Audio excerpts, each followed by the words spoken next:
Early 5 years of as में बच्चे को ये डिसऑर्डर हो जाता है। जो ब्रेन डेवलपमेंट का पीरियड है उस दौरान में होता है। इसको हम न्यूरो डाइवर्सिटी भी कहते हैं। वो बच्चे टिक के नहीं बैठते हैं, उनके अंदर फोकस बहुत कम होता है, अटेंशन बहुत कम होती है, मूड स्विंग्स बहुत ज्यादा होते हैं ना, बहुत तेजी से अपने इरादे बदलते हैं और उकताहट बहुत जल्दी हो जाती है। थोड़ी सी काउंसलिंग ले लेते हैं तो बहुत ज्यादा बेहतर। नाज़रीन, अक्सर वालिदैन की ये शिकायत होती है कि उनका बच्चा किसी भी काम में ज्यादा देर तक तवज्जो मरकूज नहीं कर पाता, क्लास या घर पे हर वक्त मुतहर्रिक और बेचैन रहता है, बगैर सोचे समझे बात करता है, कभी कभी बात मुकम्मल नहीं करता, बात काट देता है और अक्सर चीज़ें भूल जाता है।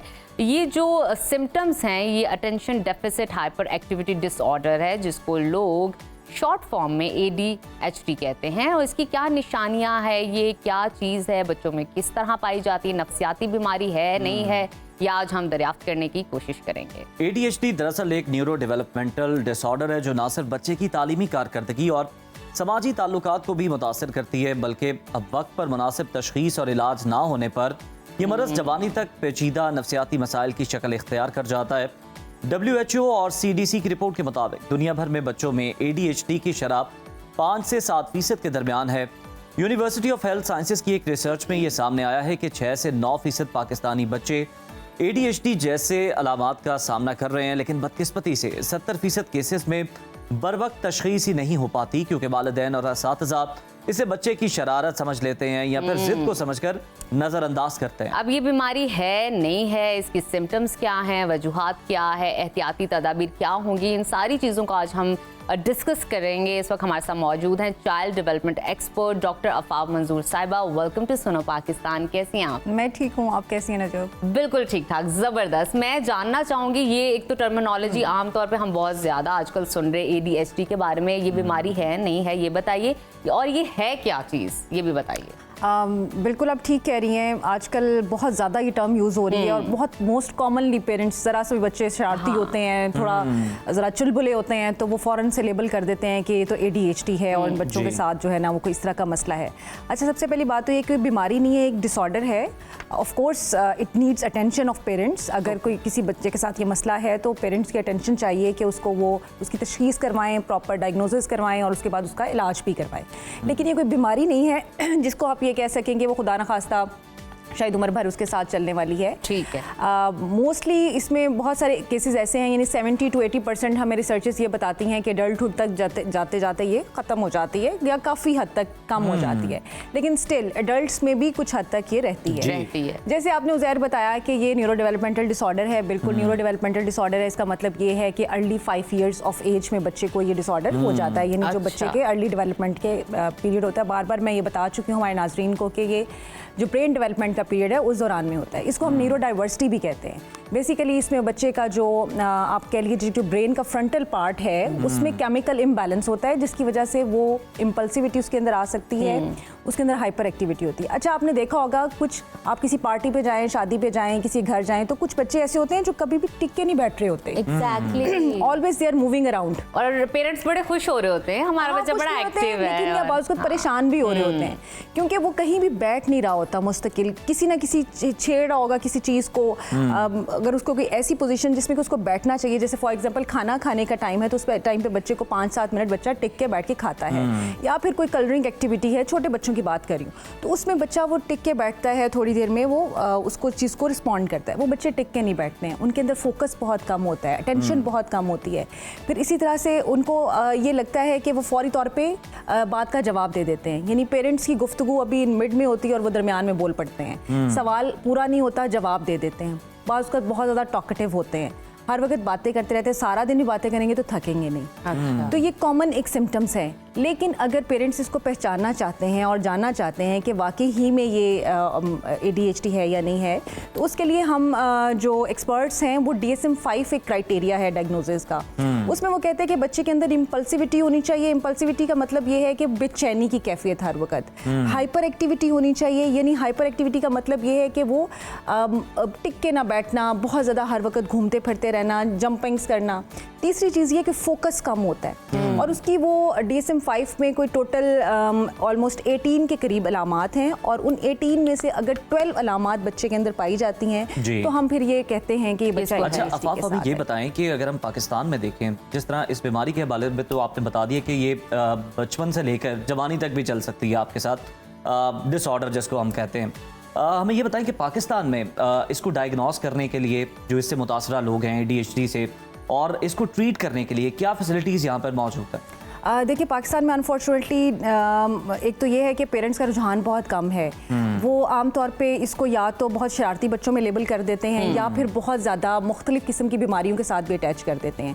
अच्छा, एक ये चीज़ भी बड़ा जहन में रखना है, एक प्राइमरी ADHD होता है जो कि वाकई ही ADHD है, यानी इट्स ओन है, और बाज़ उसका सेकेंडरी ADHD भी होता है। सेकेंडरी ADHD का मतलब ये है कि वो किसी और बीमारी के साथ आ रहा होता है, जैसे कि बाज़ का तो ऑटिज़म के बच्चे होते हैं या एडल्ट्स में OCD होता है या फिर इसी तरह से सेरिब्रल पॉल्सी की कंडीशन है। तो बहुत सारी चीज़ों के साथ जब और ADHD आ रहा होता है कुछ और बीमारियों के साथ, तो एक सेकेंडरी है। तो इसमें सबसे पहली बात तो ये कि तशखीस करना कि कौन सी टाइप है, और फिर दूसरी बात है कि पाकिस्तान में चूँकि बहुत कम फैसिलिटीज़ हैं, डायग्नोसिस कम है। इंटरनेशनली तो 10 में से 1 बच्चा डायग्नोज होता है, पाकिस्तान में तो मेरे ख्याल में 100 में से भी शायद 1 ना होता हो। और ख़ास तौर पे स्कूल्स में बहुत ज़्यादा इनको प्रॉब्लम्स आती हैं, इनको एजुकेशन में प्रॉब्लम आती है क्योंकि इनका फोकस ठीक नहीं होता, बैठने में प्रॉब्लम होती है।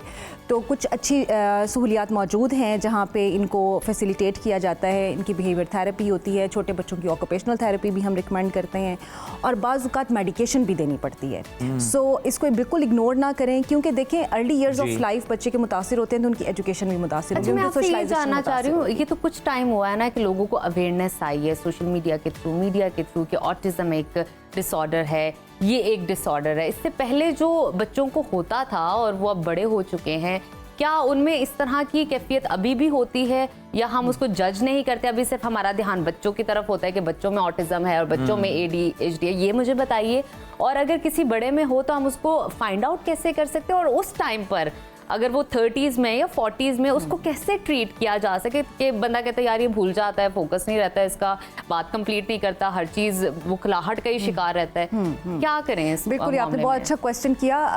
ऑटिज्म और ADHD दोनों मुख्तलिफ चीज़ें हैं। मेरे ख्याल ऑटिज्म के जो इलामात है उस पर किसी और दिन बात करते हैं। आज हम ADHD जो एडल्ट्स में है वो हमें कैसे नजर आता है? बिल्कुल हो सकता है, जैसे मैंने कहा कि 70% काफ़ी हद तक बेहतर हो जाते हैं, लेकिन 30% ऐसे लोग रह जाते हैं जो कि एडल्टहुड में जाके उनके अंदर ADHD की अलामात होती हैं। ठीक है। अच्छा, हमें पता नहीं लग पा रहा होता। एडल्ट्स में थोड़ी सी मुख्तलिफ होती हैं लेकिन बड़ी विजिबल होती हैं। अच्छा, एडल्ट टिक के बैठना शुरू कर देता है, ऐसा नहीं है कि वो जो बच्चा होता है वो टिक के नहीं बैठता, एडल्ट टिक के बैठता है, लेकिन उसका पर्सनल जो फोकस है वो कम होता है, उसकी अटेंशन स्पैन उसका कम होता है, डिसऑर्गेनाइज्ड होता है मोस्टली। आप ऐसे लोगों को देखें तो वो अक्सर जो है बहुत कोशिश के बावजूद भी वक्त पे नहीं पहुंच पाते। उनका कमरा देखें तो आपको डिसऑर्गेनाइज्ड मिलेगा।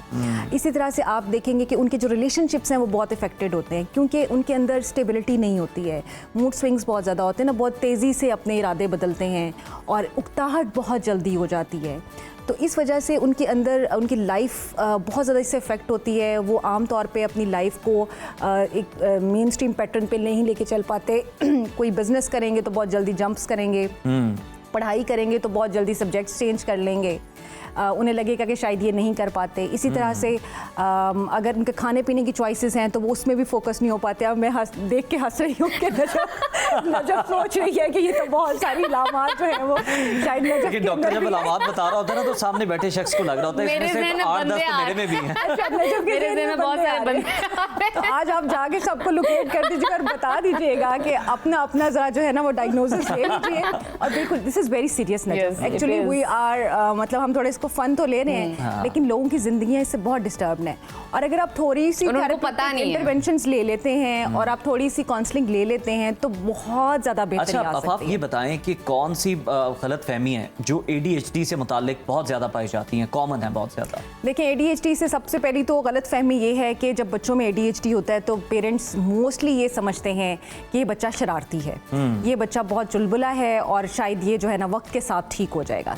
तो उसमें जो मैंने इलामात इलामात भी इब्तिदा में बताई उसको ज़रूर फोकस करें। Okay. अच्छा, दूसरी ये चीज़ है कि पेरेंट्स ये समझते हैं कि शायद ये कोई बहुत बड़ी नफ्सियाती बीमारी है और शायद इसका इलाज मुमकिन नहीं है और बच्चे की शायद जो है ना वो स्कूलिंग हमें लॉन्ग टर्म में नहीं चल सकेगी और चीज़ें डिस्टर्ब होंगी, तो ऐसा बिल्कुल नहीं है।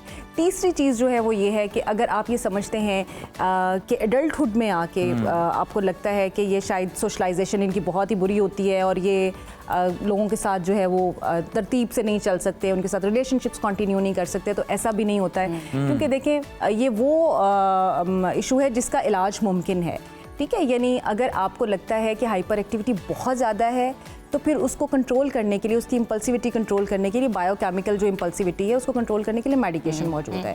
और अगर आप समझते हैं कि आपका थेरेपिस्ट आपको ये सजेस्ट करता है कि आप काउंसलिंग में, छोटे बच्चों में अप्लाइड बिहेवियर एनालिसिस की काउंसलिंग की जाती है और बड़ों में आमतौर पे CBT, कॉग्निटिव बिहेवियर थेरेपी, जो मोस्ट कॉमन थेरेपी है, सही, उसकी कुछ टेक्निक्स जो है अप्लाई की जाती हैं और इस तरह से मेरे ख्याल में काफ़ी बेहतरी जो है ना लोगों की ज़िंदगी में आ सकती है। तीसरी एक चीज़ बड़ी इंपॉर्टेंट है, पेरेंट्स को ये समझना, जैसे मैंने कहा था, आपने गलतफहमी की बात की, तो बाज़ औक़ात आप ADHD और ऑटिज़म को भी रिलेट कर रहे होते हैं, जो दूसरी कोमोर्बिडिटीज़ होती हैं जिसमें कि आप कोई और रीज़न हो सकती है।